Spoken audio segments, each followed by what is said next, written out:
Hola a todos, muy buenas tardes a todos los colegas, a todo el personal que se metió muy puntualmente a esta excelente revisión de tema. ¿Sí? Vamos a dar inicio a vacunación contra la COVID-19, mitos y realidades, que será a cabo por la doctora Ingara James Giraldo, quien es residente del segundo año de pediatría de la Universidad Libre Seccional Cali. Bienvenida, Ingara, y muchísimas gracias por tu exposición. Bueno, muchas gracias a todos por participar, gracias al doctor Juan Pablo por acompañarme como tutor en este tema. Realmente es un tema de suma importancia en este momento a medida que vamos a empezar el proceso de vacunación en nuestro país. De suma importancia para el personal de salud conocerlo, conocer las distintas opciones en vacunación que tenemos y dar una adecuada asesoría a nuestros pacientes y a la comunidad alrededor nuestra. Entonces, como introducción, realmente la vacuna segura y efectiva es una estrategia fundamental en el proceso de esta pandemia. Se ha generado un esfuerzo sin precedentes a nivel mundial, uniendo múltiples fuerzas tratando de lograr lo que en el momento tenemos, que son varias opciones vacunales para esta infección. El acceso equitativo global a las vacunas y especialmente el cubrimiento para el personal de salud y aquellos con mayor riesgo de fallecer o morir de esta enfermedad va a buscar generar un impacto en salud y un impacto económico por lo que ya hemos visto han sido los efectos de esta pandemia en el último año. Entonces realmente va a ser algo que va a generar pues un impacto no solo en cuestiones de salud, sino también a nivel mundial en cuestiones económicas. Para entrar en contexto, voy a recordar como esos puntos puntuales de la pandemia. El 31 de diciembre del 2019 se detecta el primer caso de una neumonía de etiología desconocida en Wuhan, China. El 30 de enero, un mes después, la OMS declara que este brote ya es una emergencia de salud pública importante. Y en el 12 de marzo del 2020 se declara como tal una situación de salud tipo pandemia. Entonces, realmente ese es el entorno en el que nos encontramos. En el último año hemos visto la importancia de esta etiología a medida de, o sea, con la rapidez que ha evolucionado esta pandemia a nivel mundial. Con 106.056.056.229 casos en el mundo, con muertes entre 2.314.600 muertes, siendo los países con más número de casos Estados Unidos, luego India, Brasil, el Reino Unido y Rusia, y vemos que Colombia queda en es como el 11º país en esta lista en número de casos. Para la epidemiología en Colombia tenemos 2.157.216 casos con un total de 67.676 activos y 55.993 fallecidos en total en esta pandemia. Reportamos, aquí vemos las cifras según los distintos departamentos, pues siendo Bogotá el que carga pues con mayor número de casos, pero le sigue Antioquia y Valle en tercer lugar, siendo una condición pues de importancia también para nuestra región. Abajo vemos la curva que ha tenido la pandemia, habiendo picos importantes, especialmente este último en el transcurso de enero, que generó pues un pico posterior pues a las celebraciones navideñas. Vemos que la mayoría de casos van a ser principalmente adultos, pero tenemos un componente del 7.4% que han sido casos diagnosticados en niños. No porque los niños no se enfermen, sino que vamos a ver que la sintomatología es mucho menor, haciendo que realmente no se consulte tan frecuentemente y no se diagnostique tan frecuentemente como vamos a ver en el adulto, donde va a tener una manifestación como mucho más abrupta de la enfermedad. Esta es la epidemiología que tenemos del Valle del Cauca, con 183.398 casos, de estos las últimas 24 horas en 1.664, y Cali tuvo 1.424 casos, esto es para el día domingo. Y al lado izquierdo vemos el número de casos que tenemos en la institución, el Club Nobel, donde se ha hecho un reporte de 414 casos, de los cuales 364 pues, se ha manejado en casa, 50 de esos han requerido hospitalización y 33 casos han requerido atención en cuidados intensivos. Recordemos que esta es una institución principalmente pediátrica. Entonces, esto es lo que vemos en la población pediátrica. Adicionalmente, vemos esta misma curva, muy parecida a la curva que vemos en adultos, la vemos en niños, con un reporte del 7 de febrero del 2021 con 11.328 casos, siendo esto el 7% más o menos del total de casos que se han reportado durante pues, esta pandemia. Y aquí abajo vemos las cifras o las frecuencias que se van a ver según el sexo, siendo mucho más frecuentes los casos en niños en los primeros meses de vida y evolucionando a más o menos equitativamente y hacia el tiempo de la adolescencia, volviéndose más común en niñas. En el entorno a toda esta situación epidemiológica que les acabo de describir, pues se empezó a generar una situación a nivel mundial y una búsqueda por respuestas para lograr controlar esta infección. Y vamos a ver que en el transcurso de este último año han evolucionado pues, múltiples industrias que han generado distintas opciones vacunales que están pues, en proceso. Desde abril 2020 se habían en ese momento 115 candidatos a vacunas en desarrollo con 2 organizaciones iniciando estudios de seguridad y eficacia entre las fase 1 y fase 2. CanSino Biologics en julio 2020 inicia su fase 3 en los ensayos que se realizaron en Brasil. El 11 de agosto del 2020 Vladimir Putin hace público su registro de su primera vacuna, en este caso de Sputnik V.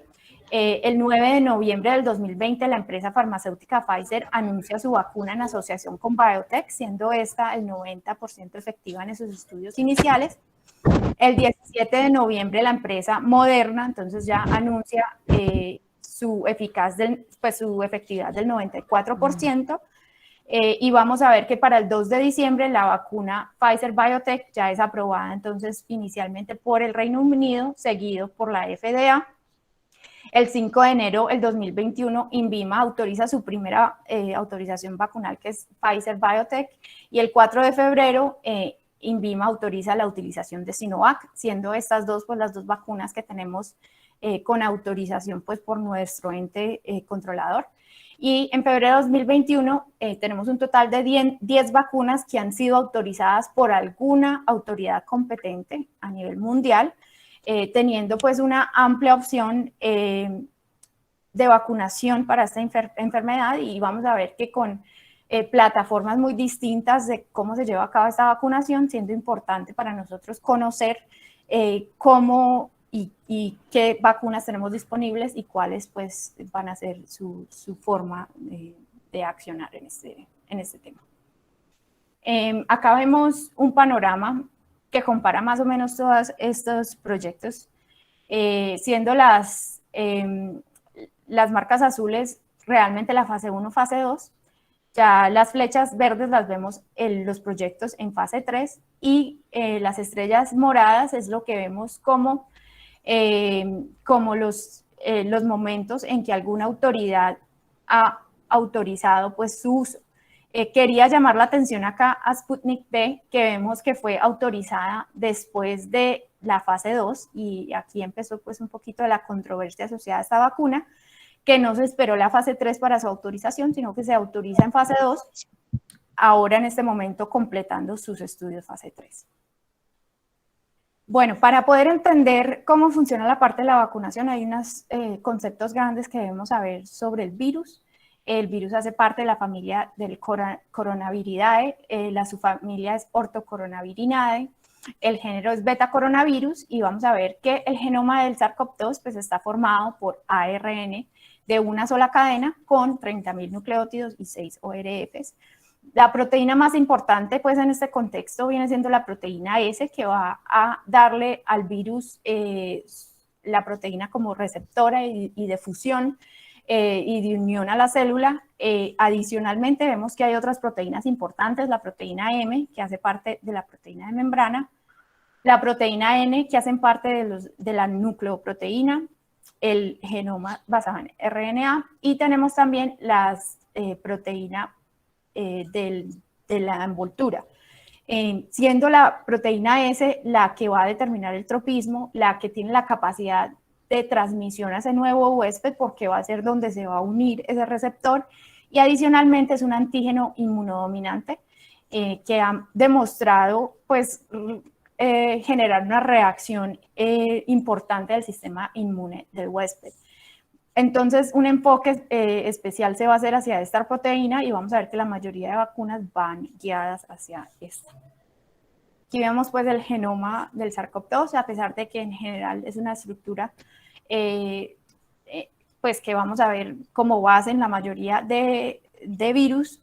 Cada virus puede tener como un porcentaje de mutación que le va a generar ciertas características especiales, y de aquí es que nace toda el despliegue de variantes asociadas a la infección por coronavirus. Entonces, vamos a ver que el virus constantemente pues va a mutar, esto va a generarle distintas variantes, y estas variantes van a tener una importancia clínica distinta, teniendo una capacidad mayor para transmitirse, otros con unas capacidades de generar mayor enfermedad grave, siendo entonces importante conocer estas variantes, y a medida que vamos a empezar a hablar de vacunas, vamos a mirar también la capacidad que tiene el virus de modificarse y de hacer que estas vacunas, que inicialmente son tan efectivas, pues puedan ir perdiendo pues parte de esa efectividad. Eso lo vamos a explicar pues en el entorno de esta presentación. Importante la variante del Reino Unido, pues que ha dado como tanto de qué hablar en los últimos meses, porque aumenta, parece tener mayor efectos de transmisibilidad y generar pues una infección más rápido. También se ha discutido mucho la variante brasileña, que para nuestro país es importante. Como el ciclo de vida, entonces, explicar un poquito cómo ocurre todo esto en un paciente sano que adquiere la infección. Vamos a ver que el virus, por medio de la proteína S, pues se va a unir a los receptores de enzima convertidora de angiotensina 2, va a ingresar a la célula, se va a desplegar su material genético, y en conjunto con el material genético humano, pues va a generar una replicación viral. Esto va a llevar pues a la formación de un mRNA mensajero, que eventualmente nos va a llevar a la producción de unas proteínas especiales que van a generar un nuevo virus, ¿cierto? Va a generar las proteínas de envoltura, la proteína S y todas las capacidades que este virus va a requerir pues para salir y generar una infección en una célula adyacente. También es importante que conozcamos la historia natural de la inmunidad, porque la forma en que una persona adquiere la infección y gana inmunidad natural es la forma que vamos a buscar que la vacuna pues impacte. O sea, vamos a intentar de que el cuerpo crea pues que adquirió la infección y produzca anticuerpos en contra de esta infección, de alguna forma generar una protección para el contacto futuro con el mismo virus. Entonces entendamos pues que en el momento que el paciente adquiere una infección natural, o sea, una infección por coronavirus, va a tener una producción de anticuerpos IgM alrededor del día 7, que va a ir hasta el día 21 más o menos, y los anticuerpos IgG, que se van a producir más tardíamente entre el día 14, manteniéndose ya esos generalmente elevados por un periodo más largo. Realmente buscamos que con la vacunación pues tengamos la producción de estos anticuerpos, que es lo que nos va a dar la protección contra el virus. Unos conceptos grandes en la situación de la inmunidad natural. Primero, que se estima que entre 40 a 75% de las infecciones pues van a presentar sintomatología leve o asintomáticos. Los individuos asintomáticos pueden presentar pues transmisibilidad, que se cree que por un periodo un poco más largo que el paciente que hace francos síntomas asociados pues a esta infección. Adicionalmente vamos a ver que los individuos asintomáticos o levemente sintomáticos desarrollan síntomas, desarrollan anticuerpos, pero en menos cantidad que el paciente que hace una infección florida. Siendo esto un componente importante pues para tener en cuenta que realmente, a pesar de que uno haya tenido la infección o haya entrado en contacto con el virus, pues puede que no haya generado una adecuada inmunidad. Pues esto vamos a irlo viendo. Los anticuerpos neutralizantes en el paciente que adquiere la infección por coronavirus, pues se han hecho varios estudios y se han visto que esos anticuerpos tienen su punto pues de ataque realmente la proteína S, siendo un componente importante cuando vamos a pensar en vacunación, porque esto es realmente lo que buscamos, que un anticuerpo generado por la vacuna tenga acciones similares a aquellos generados por la infección. Y el otro concepto importante que debemos discutir en este tema de vacunación es la parte de la efectividad. Es fácil pensar que se considera una vacuna efectiva cuando yo entro en contacto con el virus y no me da la infección. Pues ese es el concepto como claro que tenemos. Pero realmente vamos a ver que hay muchas fases en este proceso que pueden considerarse efectivas, o sea, que pueden tener un impacto en la progresión de la enfermedad sin que necesariamente sea esa prevención de la infección aguda. O sea, ¿cómo les explico? Lo que podemos ver es que lo más clásico que vemos es eso, que el paciente pues no adquiera la infección cuando entre en contacto con la enfermedad. Pero hay otros conceptos importantes como el hecho de que el paciente pueda adquirir la infección, pero que esta infección no lo lleve a un hospital, que esta infección no requiera la atención en una unidad de cuidados intensivos porque gracias a la vacunación el paciente no desarrolla una enfermedad grave. Y el hecho de que el paciente adquiera la infección, pero no genere una mortalidad. Entonces, todos estos niveles se pueden considerar y se han medido en los estudios de vacunación y vamos a ver que el impacto que una vacuna puede tener sobre el uso de las unidades de cuidados intensivos porque genera una infección menos grave o disminución en la mortalidad es un impacto muy importante para la sociedad, generando menos carga sobre el sistema de salud y que vamos a ver que es el compromiso realmente grave que vemos en la población cuando todo el mundo se enferma al mismo tiempo, pues la ausencia de unidades de cuidado intensivo, la ausencia de ventiladores, es una carga muy importante al sistema de salud. Entonces, lograr también una efectividad sobre la gravedad de la manifestación de esa enfermedad es considerado también un componente importante de la vacunación. La OMS, cuando empezó todo este proceso, sugirió que una vacuna que demostrara una eficacia del 50% era suficiente para entrar en este proceso, porque realmente no sabíamos si íbamos a tener una vacuna completamente efectiva y ellos consideraron que alrededor del 50% era suficiente pues para empezar este proceso y para entrar en sus fases, fase 1, fase 2, y lograr pues alcanzar una fase 3. Realmente vemos con las nuevas vacunas que esta efectividad es mucho mayor, alrededor del 94, 95%, algunas de ellas, siendo pues un resultado que no estábamos esperando pues en el proceso de buscar una vacuna. Teníamos expectativas mucho menores, como les expliqué, alrededor del 50% era lo que se pensaba que mínimamente podría generar un impacto sobre la curva de enfermedad.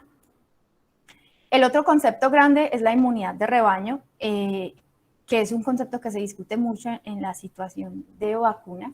La inmunidad entonces colectiva o inmunidad de rebaño es la protección que yo como individuo, al vacunar toda una comunidad, voy a generar una protección que no es solo individual, sino comunal, haciendo que el virus no tenga sitios donde llegar e infectar, o sea, no tenga huéspedes disponibles para generar una reproducción viral efectiva. Entonces, el hecho de que la mayoría de la población se vacune va a generar una disminución drástica pues, en la cantidad de casos nuevos, que es lo que veríamos, pero a final de cuentas también va a disminuir la capacidad que tiene ese virus pues, de mutar y de modificarse a medida que entra a un huésped y genera pues, todo este proceso infeccioso.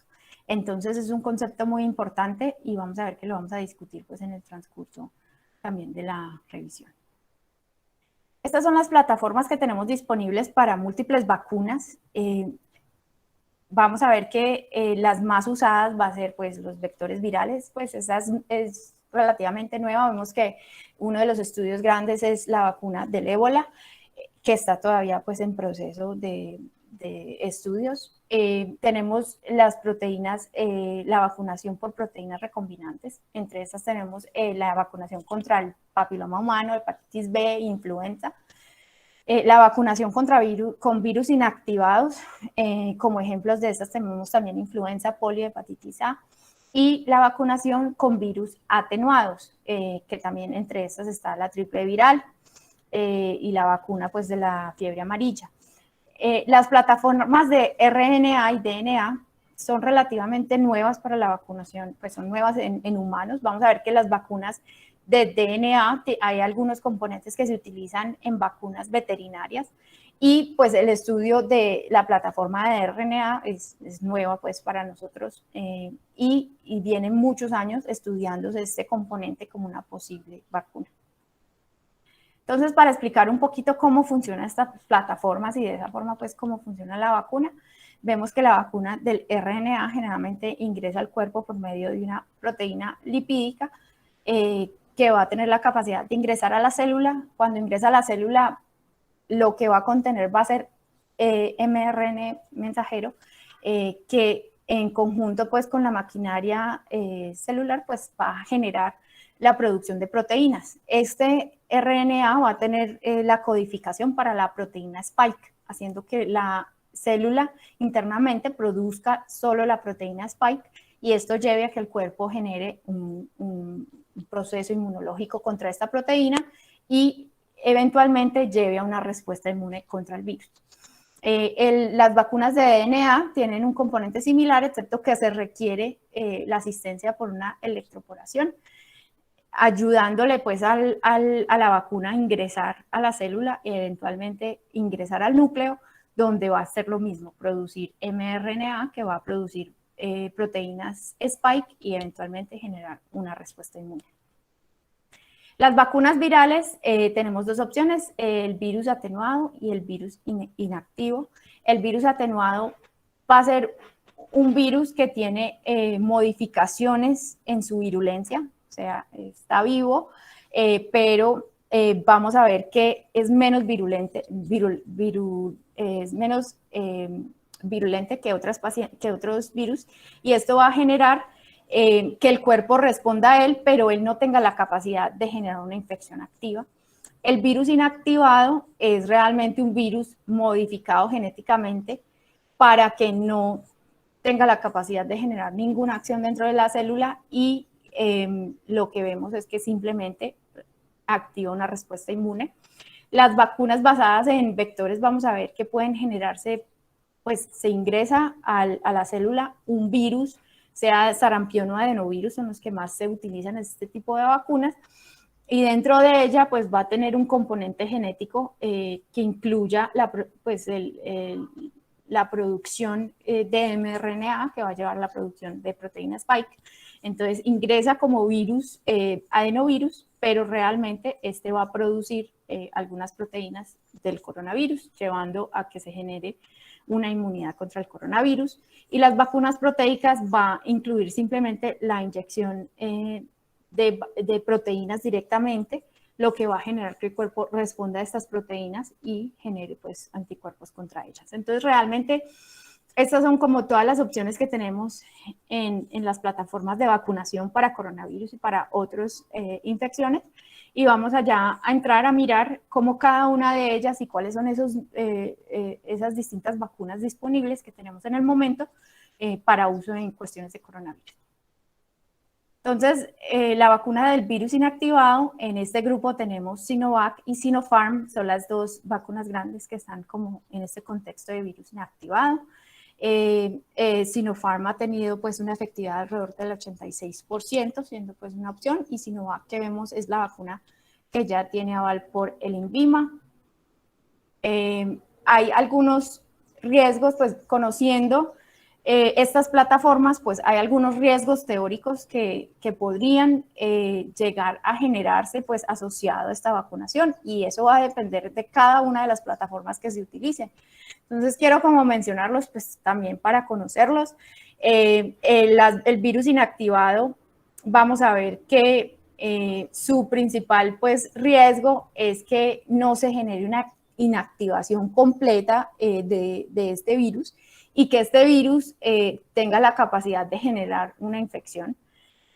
¿Cómo logran controlar esto? Esto se ha logrado controlar por medio de no generar una única mutación en este virus, sino generar múltiples sitios de mutaciones para que el virus realmente tenga muy poca posibilidad de generar una modificación de su estado genético y convertirse en un virus virulento. Entonces, realmente este riesgo pues, se ha disminuido mucho con la utilización de múltiples mutaciones. Adicionalmente, este tipo de vacunas podrían llegar a generar pues, lo que se conoce como una manifestación severa postvacunal. Con coronavirus no hemos encontrado esta respuesta pues, en los pacientes estudiados, pero sí se ha evidenciado en otro tipo de vacunas, por ejemplo, la vacuna del dengue, que tiende a poder pues, generar este tipo de reacción. Es una pues, vacuna similar. Los aditivos de la vacuna también pueden generar efectos adversos. El hecho pues, de la aplicación de otros componentes en la vacuna pues, pueden generar efectos locales. Entonces, realmente esos son como los puntos a tener en cuenta con este tipo de vacunas. Como ya vimos, tenemos Sinovac y Sinopharm, las que ya están como en proceso de autorización. El virus atenuado también tiene la capacidad de revertir esa variación virulenta, pero realmente esto también se ha logrado por medio de una múltiple impacto pues, de mutaciones que hagan que no se pueda revertir tan fácilmente. En los estudios de virus atenuados realmente no tenemos ninguno que ya tenga una aprobación por un ente regulador, sino que hay varios estudios en Turquía, en Australia y en Nueva York, pues que están haciendo como trabajos en este tema. Las vacunas proteicas ya vimos que es la aplicación como tal de proteínas asociadas, pues proteínas que hacen parte de este virus. Entre estas, la que más se ha discutido es la Novavax, tiene 2 dosis. Y esta vacunación, pues vamos a ver cuál es su efectividad y cuáles son sus estudios. Los riesgos varían según el tipo de proteínas realmente que se aplican, porque cada proteína va a tener un efecto distinto. Entonces, pues en esta sí realmente no se discute como un riesgo general, sino que cada proteína podría generar una reacción pues, local distinta o una producción sistémica, pues una respuesta sistémica. En los estudios de Novavax vamos a ver que realmente se consideró efectiva un 95.6% cuando se evaluó su efectividad a las cepas de coronavirus pues como más clásicas. Ya cuando empezamos a encontrarnos con estas variantes, también se han hecho estudios para valorar esa efectividad en estas nuevas variantes. Y con Novavax, pues hemos visto que la efectividad disminuye un poco con la variante del Reino Unido y disminuye un poco también con la variante surafricana, siendo el 60% para la variante surafricana y el 86% para la del Reino Unido. Esto es un concepto importante pues, para tener en cuenta porque vamos a mirar que a medida que el virus cambia y se modifica genéticamente, puede que estas vacunas que inicialmente nos dan una eficacia muy alta, pues van a tener también, puede que esta eficacia se modifique en el tiempo a medida que vamos a ver que se modifican las variantes. Entonces con Novavax, pues interesante también como ese concepto que se ha modificado con estas nuevas variantes su eficacia. Las vacunas basadas en vectores es otro componente importante. Generalmente la mayoría de los estudios se están haciendo en adenovirus. Entre estas tenemos CanSino, que ya la mencioné, se utiliza una única dosis y tiene unos estudios pues grandes en China. Sputnik V, que es la vacuna rusa, tiene 2 dosis de aplicación y como interesante con esta vacuna no se utilizan el mismo adenovirus en las 2 aplicaciones, sino que es una vacuna que utiliza 2 adenovirus humanos distintos, logrando pues o buscando disminuir como esa hiperreactividad local y todo asociado a esas segundas dosis. Janssen tiene también una vacuna basada en vectores, ya completando su fase 3. Y AstraZeneca, que también pues, es una vacuna basada en vectores, que también utiliza adenovirus, pero en este caso de chimpancés, para la aplicación de la vacuna. Las vacunas basadas en vectores tienen algunos riesgos teóricos, entre eso uno, que el vector original gane su virulencia y pues me dé una infección, por ejemplo, por adenovirus, aunque a medida pues que se generan mayores mutaciones, pues es menos probable de que esto ocurra. También puede generar un riesgo de pérdida del material genético implantado en vectores, lo cual genera una falla en la terapia, o sea, se aplica la vacuna, pero esta pierde su efectividad. Entre este grupo, la mayoría, todas pues, las que tenemos disponibles son de aplicación intramuscular, pero hay varios proyectos que están discutiendo el uso de este tipo de vacunas de forma intranasal, logrando generar una inmunidad a nivel de la mucosa nasal y produciendo una protección antes de que el virus ingrese pues, al cuerpo. Entonces, entre estas, las grandes que tenemos es AstraZeneca, Janssen y Sputnik. Los resultados de AstraZeneca que se compararon contra otra vacuna, pues ellos utilizaron como placebo la vacuna de meningitis, demostró pues que había una efectividad significativa, especialmente con la segunda dosis, que es la que vemos aquí al lado izquierdo, generando mayor efectividad cuando se aplicaba una segunda dosis, siendo pues un componente importante y pues alcanzando pues unos valores importantes de efectividad. Y con la situación de Sputnik, que más o menos ya se las mencioné, pues realmente fue una vacuna que utiliza un método distinto en cuestiones de que utiliza 2 adenovirus, o sea que se considera heteróloga. En la fase 2 se observaron la aplicación pues en la primera dosis de un adenovirus, en la segunda dosis 3 semanas después un segundo adenovirus, y este logró pues demostrar una respuesta de las células T, CD4 y CD8, pues logrando que el gobierno ruso autorizara su uso el 11 de agosto del 2020. Realmente era la segunda fase de seguimiento, por lo cual pues ha generado como mucho dilema porque se aprobó muy rápido y no había completado sus esquemas de seguridad. Ya en este momento vamos saliendo de la fase 3 de esta vacuna, que ha involucrado hasta 40.000 voluntarios y pues realmente ha demostrado una efectividad alrededor del 91.4%, volviéndose a discutir como en el contexto de una posible vacuna disponible pues en este entorno, pues porque ha demostrado en esa última fase que ha tenido una buena efectividad. Varios países ya en nuestra región vemos que la están utilizando como opción de vacunación. La vacuna de los ácidos nucleicos realmente es como en la que vamos a enfocarnos porque es la plataforma más nueva. No tenemos vacunas de este tipo previamente utilizadas en humanos. En este grupo entra la vacuna de Pfizer y Moderna, que lo que hace es utilizar ingresar pues como componente genético el mRNA para la producción de la proteína Spike. Los resultados de estas dos vacunas han sido pues, muy buenos, entre el 94 y 95%. Vemos que hay algunos riesgos pues, asociados también en este mecanismo de producción de vacunas. La mayoría de estos riesgos pues, se asocian más a eventos inmunológicos, que el cuerpo reaccione pues, a estos componentes externos, generando más reacciones locales o sistémicas.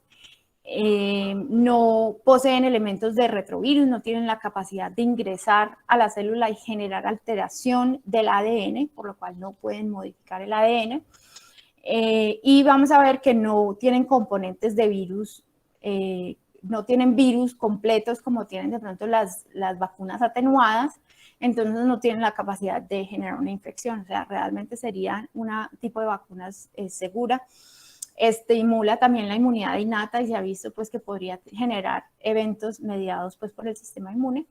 Este tipo de vacuna se debe mantener a entre menos 30 y menos 80, por eso ha sido toda la situación de adquirir congeladores por el país y tener la forma de mantener estas vacunas para poderlas utilizar y que sean efectivas. Realmente el RNA se ha considerado muy seguro, su expresión es muy transitoria en el momento que se genera la proteína y ya. Se metaboliza rápidamente y no tiene la capacidad de integrarse al genoma humano, pues que sí lo podría generar, por ejemplo, una vacuna basada en DNA, pero realmente las basadas en mRNA no tendrían este riesgo.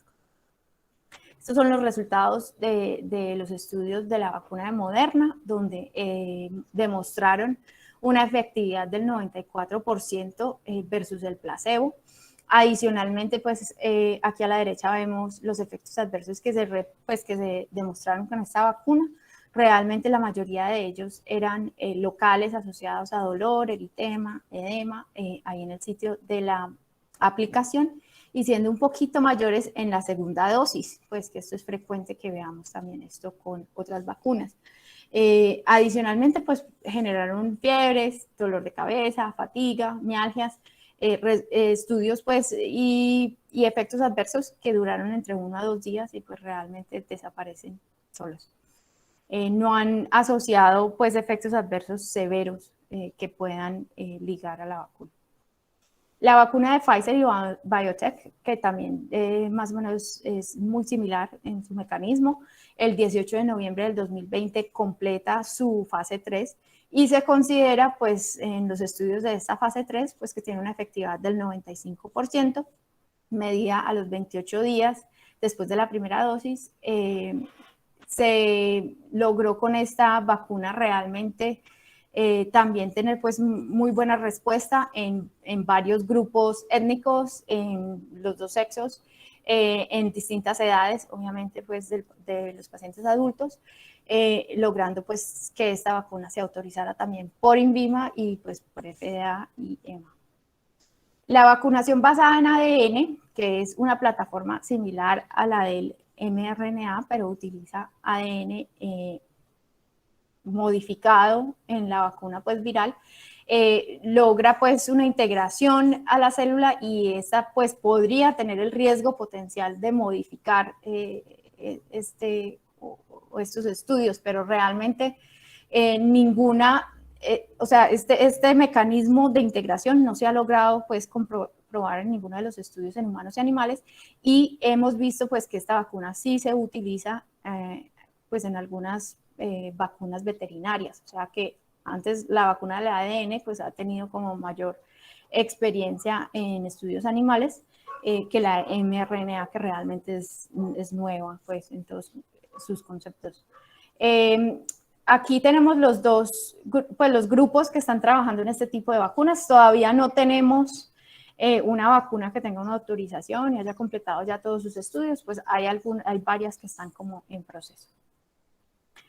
Sobre los efectos entonces adversos generales, porque vamos a ver que hay unos como específicos asociados como a ese mecanismo, pero realmente lo que han evidenciado los estudios es que la mayoría de reacciones adversas a la vacunación vienen asociadas a reacciones locales, dolor, prurito, eritema, pues inflamación, induración del sitio de la aplicación. También se ha reportado pues la presencia de fatiga, de cefalea, de mialgias, de pérdida del apetito, malestar general, en menos frecuencia pues en estos estudios, y que realmente estos resultados pues son transitorios, de 1 a 2 días pues el paciente mejora y resuelve pues como esa inflamación local. Ya como que entrando a discutir algunas de esas situaciones que vamos a ver que los pacientes pueden mencionar, cosas que están rondeando en las redes sociales, tratar de aclarar un poquito todas esas preguntas pues para que nosotros también tengamos una respuesta adecuada ante pues estos mitos. Realmente la que más frecuente pues se escucha es de que la vacuna podría generar una modificación en el ADN. Ya les comenté que entonces realmente las vacunas que ya tenemos disponibles son a base de mRNA, no a base de ADN, logrando que esta vacuna realmente no tenga la capacidad de integrarse el ADN, ni tenga la capacidad de generar como tal modificación de este, se mantiene en el citosol y no tiene la capacidad de ingresar al núcleo. Así que realmente pues esto es un mito asociado pues a estas nuevas plataformas de vacunación, porque no tiene pues la posibilidad de generar esto. La otra pregunta frecuente es que la vacuna puede generarme el coronavirus. Esto es pues muy frecuente como en el entorno de la vacunación de influenza, que la gente dice que se aplican la vacuna de la influenza y les da gripa. Realmente las vacunas que tenemos disponibles en el momento para utilización para la vacunación de coronavirus no utilizan virus atenuados, pues estos todavía no se han avalado, hay algunos estudios, pero no es el caso, no tendrían la capacidad entonces de generar una infección activa. Realmente vamos a ver que la mayoría son a base o de la proteína o a base del material genético que va a generar como tal es la producción de proteínas, pero no tiene la capacidad de generar un ensamblaje viral completo y no tendría la capacidad de generar una infección pues aguda. El otro cuestionamiento grande es que la vacuna se desarrolló muy rápido y por esto pues no es segura usarla. Realmente hay un contexto importante que hay que discutir. Uno, que a pesar de que esta tecnología de mRNA no se había utilizado previamente en vacunación, no es una tecnología nueva, lleva entre 20 a 30 años sus estudios. No se han tomado pues atajos en este proceso, se ha agilizado el proceso, pero como vemos todos los estudios tienen la fase 1, fase 2, fase 3, se ha asegurado de que se cuente pues con el proceso de investigación adecuado, a pesar de que se ha logrado pues hacer rápidamente porque todo el mundo se ha como coordinado para generar estos estudios, y este es el otro componente importante, que realmente se ha generado una coordinación a nivel mundial para la producción de estas vacunas, lo que ha logrado que la vacuna se produzca pues tan rápidamente, en el transcurso de 11, 12 meses, tengamos disponible pues una vacuna. No se empezó desde cero y realmente es otro concepto importante que con las pandemias previas de SARS y MERS, ha llevado a que pues ya hubiera una investigación avanzada sobre el tema, a pesar de que no habían pues no hubieran pues una vacuna ya definida para estos virus, sí se lograba, pues ya se había empezado la parte del estudio con estas pandemias previas, lo que hace que hubiera ya trabajo ganado en cuestiones de vacunación. Si yo soy joven y tengo menos riesgo de complicación, ¿por qué debo aplicarme la vacuna? Y este es un concepto importante para discutir con los pacientes. Realmente hemos visto casos severos de coronavirus en pacientes jóvenes, hemos visto mortalidad en pacientes jóvenes, pero adicionalmente, a pesar de que estos tienen menos frecuencia de complicarse, debemos trabajar o coordinar de que la vacunación realmente es un esfuerzo colectivo y no un esfuerzo individual. El hecho de que yo me vacuno no es solo para protegerme a mí, sino para proteger la comunidad y para lograr esa protección de rebaño que explicamos al principio. Entonces, realmente, a pesar de que los jóvenes se complican menos, es importante que la mayor cantidad de la población se vacune, incluyendo aquellos que tienen menos dificultad con este virus, para lograr esa inmunidad colectiva. Si yo si puedo recibir la vacuna si ya me dio coronavirus, que es otra pregunta frecuente. La respuesta es sí. Vamos a ver que cuando uno adquiere una infección por una variante específica del coronavirus, tenemos el riesgo de de tener una segunda infección, pues asociada a una variante distinta. Las vacunas van enfocadas a esta proteína Spike que está presente en todos los coronavirus, entonces el hecho de aplicarme la vacuna pues me va a proteger contra múltiples variantes, generando pues una protección más amplia que la que solo me da la infección. El otro concepto es que la vacuna de influenza también me protege contra coronavirus, que a veces uno escucha a la gente hablando de este tema, realmente no, cada virus es distinto y la protección que genera pues la vacuna de influenza no cubre la protección contra el SARS-CoV-2. En el entorno de esta pandemia se ha discutido mucho y se ha reforzado mucho de que la gente se vacune contra influenza, pero eso es más para protegernos pues contra complicaciones por infecciones por múltiples virus en esos pacientes que adquieren la infección por SARS-CoV-2, pero es importante pues que si teniendo la disponibilidad de la vacuna para el coronavirus se apliquen pues ambas, van a generar una protección distinta.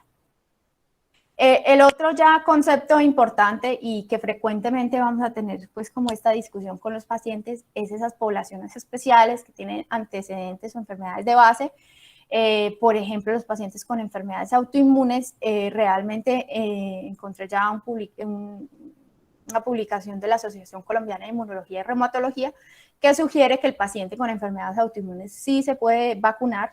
Se recomienda que esta vacunación se genere durante una etapa pues controlada de esa enfermedad de base. No se han visto estudios que sugieran que la vacunación genere una reactivación de esa enfermedad de base, así que la recomendación pues es en estos pacientes técnicamente sí se pueden vacunar. Realmente apenas vamos a empezar a abrir como los estudios en esas poblaciones especiales, pero técnicamente pues por el mecanismo que utiliza la vacuna no estaría contraindicado. Las mujeres lactando es otro grupo en especial, realmente no entran a los estudios y no tenemos estudios que nos verifiquen una seguridad en el proceso de lactancia. De todas maneras, la Academia de Medicina de Lactancia pues sugiere que es poco probable que por medio de estas nuevas plataformas se genere pues una reacción adversa en el niño. Es poco probable que el lípido de la vacuna pues entre al tejido mamario y que adicionalmente entre a la leche. Y pues en el caso de que sí pase a la leche, pues por sus mecanismos pues, de acción realmente no generaría mayores efectos biológicos en el bebé. Como vemos, no tiene un virus activo completo, realmente son partículas genéticas. Entonces, pues ahí la recomendación, pues hasta ahora es como esperar a que se generen los estudios en esta población. Sobre las mujeres en embarazo, pues lo mismo, no entran en esos estudios preliminares, no hicieron parte de estas fases iniciales de la vacunación, así que no se puede recomendar su uso, pero sí vemos que pues la FDA pues deja como la opción abierta como a decisión de cada mujer, y la OMS realmente el 26 de enero sugiere que se vacunen únicamente, pues de decidir vacunarse aquellas mujeres con muy alto riesgo, o sea, por comorbilidades o trabajadores de la salud. Realmente, inicialmente ellos dicen no sabemos su seguridad, pero pues el 26 de enero sueltan como esta recomendación. Y la COC pues ha abogado mucho porque esta vacunación también se ofrezca a mujeres embarazadas, pero realmente los estudios, no tenemos estudios en esa población, es algo que apenas se va a iniciar. Y sobre los niños, de la misma forma, tampoco tenemos estudios claros en esta población. Bueno, antes pues como de ir terminando, quería como discutir este tema, cómo sería una comunidad, una población vacunada. Realmente los estudios iniciales que tenemos son reflejos pues del programa de vacunación de Israel, que como vemos aquí a la izquierda, logró vacunar un porcentaje muy alto de su población, logrando administrar 11 dosis por 100.000 habitantes, por 100 en su población, y esto pues es un valor que es mucho más alto que el resto de países. Lo que ellos han evidenciado en los últimos meses, porque apenas están saliendo estos estudios, es que hay una disminución en esa curva de contagio importante. Ellos vacunaron primero a la población mayor de 60 años, por eso aquí vemos en la línea azul el resultado en mayores de 60 años, pues siendo este mucho más importante que en los pacientes más jóvenes, porque los pacientes más jóvenes apenas está iniciando esa fase de vacunación. Ellos lograron vacunar rápidamente a los mayores de 60 años, evidenciando ya que con una segunda dosis pues había una reducción importante del 35% en esos casos totales y 30% en la hospitalización y hasta un 20% de los pacientes que llegaban críticamente enfermos. Entonces realmente la vacunación pues no va a ser la solución completa de esta pandemia, pero va a ser un componente muy importante en este contexto y realmente vemos acá que va a tener un impacto en esta curva de contagio. La otra pregunta grande es ¿qué vacuna es mejor? Y realmente para esta pregunta no hay una respuesta puntual. Todas van a tener un efecto, como vimos, en plataformas distintas, generando pues como resultado final una inmunidad, que es lo que buscamos. Y lo que se cree es que eventualmente pues vamos a necesitar o varias vacunas o un componente de varias de estas plataformas pues para generar un impacto.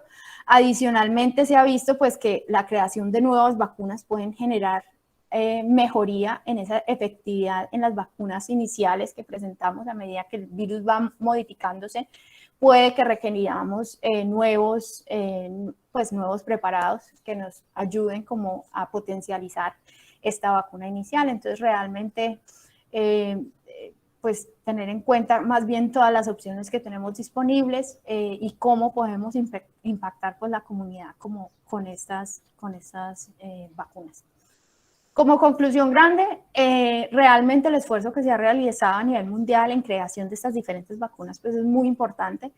Debemos conocerlas para dar una adecuada consejería a nuestros pacientes. Vemos que a medida que vamos a empezar todo este proceso de vacunación, vamos a enfrentarnos pues a los pacientes con múltiples preguntas y cuestiones sobre este tema. Entonces nosotros en especial debemos manejarlo bien, debemos conocerlo. Es muy importante que se genere pues una adecuada información alrededor de este tema. A medida que se va generando una aplicación global de estas vacunas, pues vamos a tener más información más precisa sobre su eficacia y sus efectos adversos. Y realmente el tema grande y el concepto grande que quiero que se lleven de eso es que la vacunación realmente es una responsabilidad colectiva. El hecho que un solo individuo se vacune no va a tener un impacto como tal sobre la enfermedad. Requerimos realmente que nosotros tengamos un buen conocimiento de esto para que podamos impartirlo a la población y a la comunidad, porque el mayor número de pacientes que logremos vacunar pues va a generar realmente un impacto más importante. Entonces realmente ese es el concepto grande que quiero como que se lleven de esta charla. No sé si hay preguntas o dudas.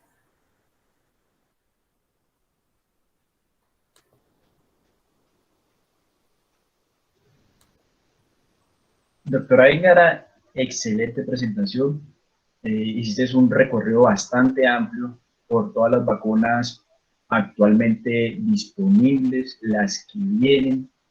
Sí, una revisión muy, muy buena. Te felicito. Recuerden a todos los presentes y a los que no se pudieron conectar que esta excelente exposición va a quedar grabada en mi canal de YouTube. Me pueden encontrar como Infecto Juanpa y en Instagram también como Infecto Juanpa estaré colocando las próximas revisiones del tema. Quiero presentar a un grande amigo y a un gran colega que se ha conectado, porque en esta revisión hay varios colegas, infectólogos pediatras, hay inmunólogos pediatras, que les doy las gracias por haberse conectado y que me van a ayudar a contestar las preguntas. Le doy paso al doctor Miguel Ángel Luengas. Miguel Ángel Luengas es infectólogo pediatra de la Universidad del Bosque. Él estudió conmigo, es un gran amigo, trabaja en el Hospital La Misericordia, en el Cancerológico, en Bogotá, en el Hospital Militar. Entonces le doy la palabra al doctor Luengas. Doctor Luengas, muchas gracias y bienvenido. Gracias, Juan Pablo, muy amable, un gusto, como siempre. Y doctora Ingara, qué excelente presentación, la verdad cumplió más que las expectativas, me gustó muchísimo. Quiero hacer solamente tres salvedades. En la penúltima casi diapositiva que usted presenta, doctora, de que cuál sería la mejor vacuna, yo hubiera sido tajante en una sola frase, yo hubiera colocado la que haya disponible. Esa en este momento, a la fecha de hoy, es la mejor vacuna, es decir, la que tengamos es la que va a ser la mejor. Eso es algo que es claro, todas tienen sus pros, sus contras, como lo mencionó usted muy bien, pero para mí la mejor vacuna es la que haya disponible. Quería hacer una salvedad un poquito semántica, pero que en vacunación es importante y sobre todo que veo que pues, hay tantas personas y a veces la información que nos llega en vacunación es muy importante diferenciar lo que es eficacia de efectividad, porque pues digamos que en términos usuales no vemos como una diferencia, pero en vacunación eficacia hace una clara referencia a estudios fase 2, máximo fase 3, en los cuales en vacunación nosotros clásicamente lo que hacemos es medición de anticuerpos para ver esos títulos de anticuerpos, qué valores llegan y cuánto tiempo duran en el tiempo. Digamos que es comillas, medio una suposición, y uno con la eficacia puede predecir a qué efectividad llegamos. Por eso usted mencionaba que en pandemia la OMS aceptó que cualquier eficacia por encima del 50% pasaba a la siguiente fase para poder ser probada pues como tal en poblaciones grandes. Efectividad es un concepto un poquito más prolongado, tanto en fase 3 como en fase 4, en el cual vemos la respuesta ya en la vida real, vemos realmente qué tanto previene lo que quiera prevenir, ya sea, como lo dijo usted, la infección como tal o la severidad de la enfermedad. Aquí nosotros tenemos un plus grande que es algo relativamente reciente y lo mencionaste en la inmunología, y es que la inmunología, hemos aprendido de este virus que los anticuerpos, o sea, la inmunidad humoral es sumamente importante, siempre la hemos tenido en cuenta para todas las vacunas, pero la inmunidad, digamos, los anticuerpos asociados a la respuesta celular, nosotros nunca la medimos en ninguna vacuna. Y aquí en este virus se ha visto que la inmunidad celular tiene un papel muy importante. O sea que independientemente vamos a ver que así tengamos reportes de algunas eficacias no tan altas, la efectividad real puede ser inclusive mayor precisamente por ese tipo de anticuerpos. Y finalmente, quería, digamos, mencionar, porque es algo que vemos con mucha frecuencia, poblaciones especiales, como lo mencionaste tú al final, digamos, niños, mujeres embarazadas, sobre todo pacientes inmunosuprimidos, pacientes oncológicos, que es como la población que yo más manejo, con respecto a la vacuna. Realmente, si uno se pone a revisar estudios específicos que haya, tomo este medicamento con esta vacuna, tengo esta patología específica con esta vacuna, esta inmunodeficiencia, no hay evidencia fuerte, una evidencia sólida, pero esta vacuna o las que tenemos disponibles por lo menos en Colombia, pues porque tú mencionabas que hay algunas vivas que no las tenemos en este momento, probablemente las vayamos a tener en algún momento por la iniciativa COVAX, pero en este momento no. Digamos que la experiencia que tenemos es que todas estas vacunas entran dentro del grupo grande de vacunas no replicativas. Y la experiencia clara que tenemos en todo tipo de inmunodeficiencia adquirida, ya sea por medicamentos, por patologías oncológicas, por la misma patología inmunosupresora o pues que se nace con la inmunosupresión, como en el caso de pediatría y inmunizaciones primarias, la experiencia que tenemos con estas vacunas replicativas es que no están contraindicadas. Casi que nos toca individualizar pues los casos, pero realmente vamos a llegar a un momento en que vamos a tener que sopesar riesgo-beneficio para determinar vacunación. Específicamente hablo de cáncer. Nosotros en el Instituto Nacional de Cancerología estamos planteando vacunación por encima de 6 años para la población general, ya que no está contraindicada. Bueno, entonces la idea es, pues, como les digo, individualizar. Muchísimas gracias y la felicito de nuevo, doctora. Gracias, doctor. Doctor Ruegas, muchísimas gracias. Ahí el doctor Ruegas entonces dio aclaración a varias de las preguntas que hizo por lo menos alguien que estaba preguntando de cáncer. Voy a ver aquí, Aura María Portilla. Entonces, ahí el doctor Ruegas dio una excelente respuesta de que si es segura. Entonces, doy paso también a la doctora Isabel Moribe. La doctora Isabel Moribe es inmunóloga, pediatra, es una gran amiga, trabaja con nosotros en la Fundación Clínica Infantil Club Noel. Ella también nos va a ayudar a responder las preguntas que han realizado por el chat. Bienvenida, Isa, y gracias por conectarse. Hola Juanpa, ¿cómo están? Buenas tardes a todos y felicidades, Íngara, estuvo excelente tu presentación. Gracias. Aló. Hola, Isa, hola. ¿Sí? ¿Me te escuchas? estamos escuchando. Perfecto. Sí. Esto con la pregunta que hace Pablo Ledesma. Sí, ¿me colaboras, por favor? Sí. Bueno, Pablo dice que tiene una esclerosis múltiple. Espérame, yo abro bien la pregunta. Ajá. Que estuvo entrenamiento con interferón y que luego recibió cambio a teriflunomida. Que si él puede o no vacunarse. Bueno, esto lo respondió un poco el infectólogo ahorita que acabo de hablar. En realidad, los pacientes que tienen enfermedades autoinmunes o inflamatorias finalmente deben primero de individualizarse y de ser posible vacunarse y no considerarse como una contraindicación. Las recomendaciones han sido que tenemos que elegir el mejor momento para hacer la vacunación en estos pacientes, en realidad en cualquier paciente que tenga alguna alteración inmunológica, que van desde autoinmunidades, autoinflamaciones o autoinflamatorias, inmunodeficiencias primarias o secundarias. Y las recomendaciones son escoger el momento en que la enfermedad esté lo mejor controlada posible, aún con el uso de sus inmunosupresores, y ese sería el mejor momento para indicar la vacunación. Eso aplica para todo ese grupo de enfermedades. Con el grupo de inmunodeficiencias en particular, como lo dijo el doctor, va a depender del tipo de inmunodeficiencia que tenga el paciente. Es decir, ahí, pero finalmente no tiene una contraindicación absoluta. No hay riesgo de que el paciente se vaya a infectar, por ejemplo, con la vacuna. Y lo que tendremos que evaluar finalmente es qué tanto va a responder ese sistema inmunológico que puede estar deprimido o deficiente a la aplicación de la vacuna. Pero como hacemos con la vacunación con influenza, finalmente tampoco está contraindicada en ninguno de los grupos. Ya tocará evaluar cada caso independiente. Pero la respuesta para Pablo Ledesma, que nos comenta que tiene una esclerosis múltiple, es que no hay una contraindicación mientras su enfermedad esté controlada, aún esté recibiendo este tratamiento que finalmente es inmunosupresor. Muchas gracias, doctora Isabel Moribe. Esperamos, Pablo, haber respondido tu pregunta. Con respecto a la doctora Silvana Echenique, entonces tener títulos para IgG positivos en paciente asintomático no contraindica la vacunación, no contraindica para nada la vacunación. Ana María Fernández, pacientes con antecedentes de anemia hemolítica autoinmune y púrpura trombocitopénica autoinmune tienen riesgos de hacer reacción a estas vacunas. Existen estudios al respecto, gracias. La doctora Isabel Moribe ahí hizo una aclaración bastante importante. Sí, además como estas son vacunas replicativas y el comunicado de la Asociación Colombiana de Reumatología genera más confianza. Entonces, si está controlada tu enfermedad, se puede administrar y, sin embargo, hay que estar bastante observando.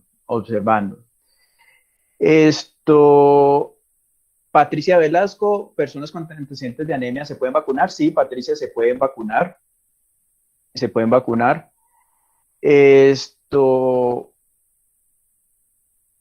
Por aquí hay más preguntas. Y después de recibir la vacuna, ¿y cuánto tiempo debemos realizar los anticuerpos?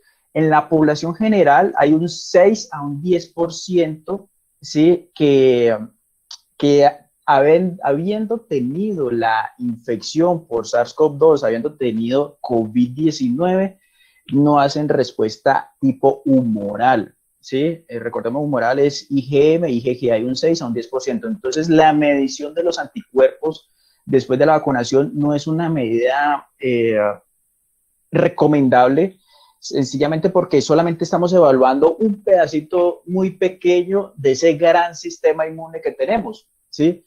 Hay otra parte muy grande que tiene que ver con la inmunidad celular, ¿sí?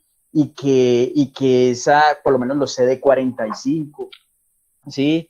Entonces, que esos no se miden así comercialmente, ¿sí? Se miden más que todo como proyectos de investigación, por lo menos aquí en todos los artículos que se revisan de la inmunogenicidad o la de respuesta inmunológica a las vacunas. Entonces, hay un 6 al 10% que no hace respuesta con IgG y IgM, habiendo tenido la enfermedad. No es recomendable, simplemente porque solamente están midiendo una parte del gran sistema inmune. Entonces, con que tenga las dosis necesarias de la vacuna, hay que sentirse totalmente seguro. La población con cáncer de Aura María ya se respondió. Marta Causil, efectos secundarios que sean mito, en caso que lo hayan dicho podría repetirse, me cayó la conexión en un momento. Los efectos secundarios es como la de todas las vacunas, ¿sí? Entonces, fiebre en las primeras 48 horas, dolor local, ¿sí? Ligero edema, inflamación ahí, Entonces, pues, realmente son muy mínimas y le da a un porcentaje muy mínimo la población. Yo sí les pido el favor, en redes sociales circula mucha mentira, ¿sí? Si tienen dudas, preguntas, pregúntele a los que saben, ¿sí? Yo he estado respondiendo preguntas durante todo este tiempo al personal de aseo, al personal administrativo, todas esas preguntas son importantes. Entonces, y por favor, no reenvíen información que no ha sido comprobada y que genera miedo y sensación de inseguridad a través de las redes sociales. Esto es bastante importante para tenerlo en cuenta. Como muy bien lo dijo la doctora Íngara, como muy bien lo dijo mi colega el doctor Ruegas, como muy bien lo dijo la inmunóloga Isabel Moribe, estas vacunas son seguras, son confiables, ¿sí? Estas vacunas en este momento es la única esperanza que tenemos para esta terrible pandemia. Si nosotros convencemos a aquella persona que cree en conspiraciones del primer mundo, ¿sí? Que cree que le van a implantar un chip para controlarle el cerebro. Entonces, si usted convive con alguna de esas personas, yo le invito a que con toda la paciencia del mundo y con toda la evidencia científica que tenemos, que es bastante robusta e importante, tratemos de convencer sin irnos a enojar, sin irnos a enojar a esta persona, si convencemos a la tía, al tío político, si convencemos a la abuelita, si convencemos a los suegros. Entonces, con uno solo que convencemos y que nos ayude a replicar esa información de una vacunación segura y de una vacunación confiable, así es que vamos a poder detener este tipo de, de enfermedad, ¿sí? Entonces, que es bastante terrible. Entonces, yo sí los invito a que con toda la paciencia del mundo convenzcamos a cada uno de esos familiares, a ese amigo, ¿listo? Y nosotros, que la gran mayoría, como personal de salud que estamos acá, eh, les doy la total confianza. Sí, apenas llegue la vacuna a Colombia, créanme que soy uno de los primeros que me la hago aplicar. Entonces vamos a convencerlos, vamos a ser replicadores de buenas noticias, vamos a ser replicadores de confianza, de positivismo, porque, y les pido de todo corazón que no repartamos información falsa en las redes sociales. Por otro lado, un aspecto bastante importante, ¿sí? En este momento en Colombia hay 42 variantes que están circulando simultáneamente, ¿sí? Como lo explicó muy bien la doctora James, 42 variantes, o sea, COVID-19, el virus SARS-CoV-2 tiene muchos hijos, y de esos hijos hay 42 que están circulando en Colombia. En el Valle del Cauca hay 12 de estas variantes que están circulando. Entonces uno tiene la probabilidad, ¿sí?, de infectarse nuevamente por una variante diferente, para que lo tengan presente. No, es que a mí ya me dio COVID-19, entonces voy a andar fresco, sin mascarilla, andando por ahí fresco. No, ténganlo ahí presente porque otra variante los puede infectar. Eso por ese lado. Por otro lado, entre más variantes estén circulando conjuntamente y simultáneamente, hay mayor probabilidad de mayor mutación en este virus SARS-CoV-2. Entonces, por eso, la invitación es que apenas llegue la vacunación a nuestro país, a vacunarse masivamente, porque esa es la única esperanza que tenemos en este momento para parar esta trágica pandemia. Doctor Rojas, Vengas. quisiera responder una última pregunta que acabo de ver, que me hace pues pensar en una cosa que escuché hoy, si las vacunas van a estar incluidas en el PAI. ¿Realmente esto entra como dentro de un protocolo de pandemia? ¿Es una contingencia? como no sabemos qué va a pasar, pues digamos que no puede quedar instaurada en un plan amplio de inmunización permanente, pues de por vida, porque no sabemos realmente cuál va a ser el comportamiento a largo plazo del SARS-CoV-2. Pero las vacunas, pues digamos que están cubiertas, son gratis. De hecho, la negociación que hace el gobierno no va a permitir inicialmente, no sabemos si en un futuro, que haya compra por particulares para venta de vacuna. Tal vez en un futuro pues lo hagan, pero ahorita no, precisamente para tratar de acceder.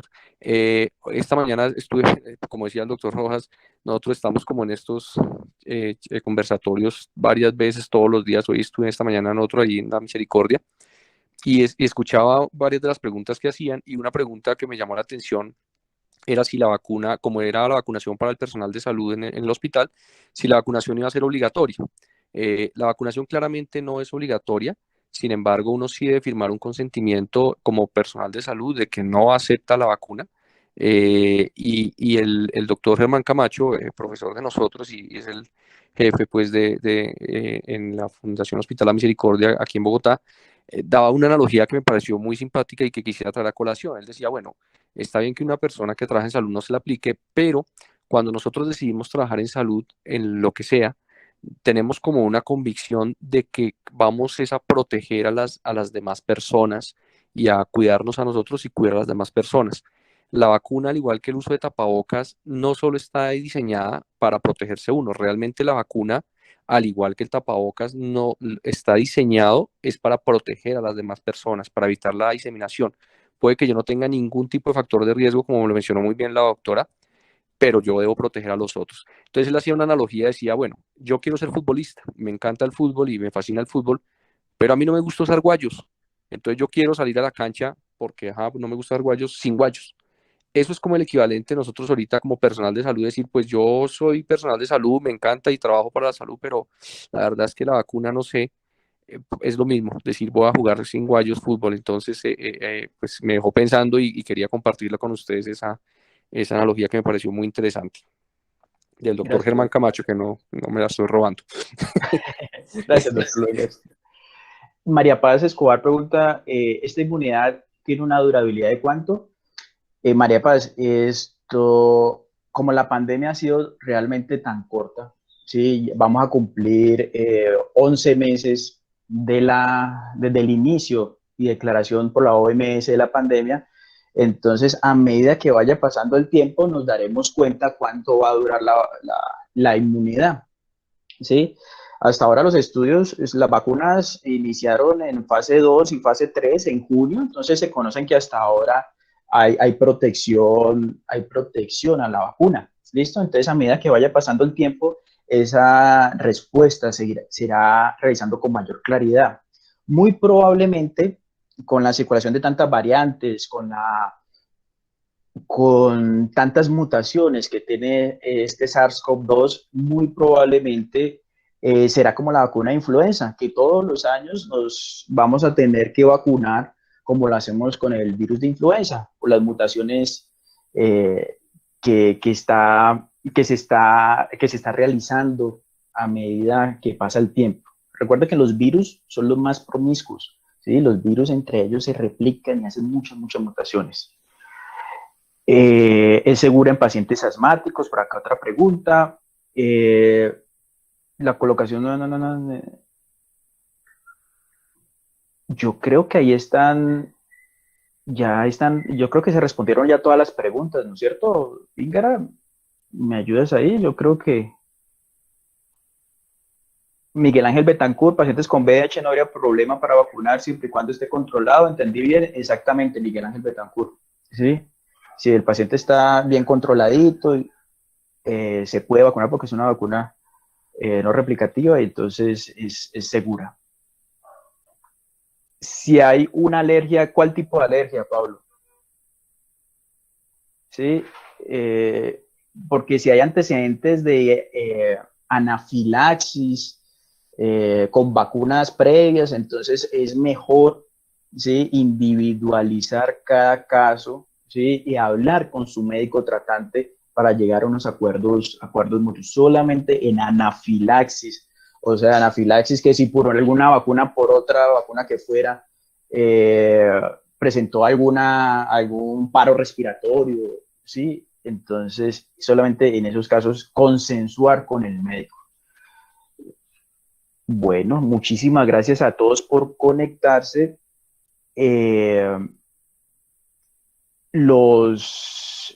Alergias en la piel no contraindican absolutamente nada, Pablo. Muchísimas gracias a todos por conectarse. Excelente presentación, doctora Engara. Esperamos haber aclarado todas las dudas, todas las preguntas. Recuerde que estaremos dando este tipo de conferencias y charlas, ¿sí? Y cordialmente invitados. Muchas gracias a todos por conectarse. Gracias, Engara. Muchas gracias. Hasta luego, que estén muy bien.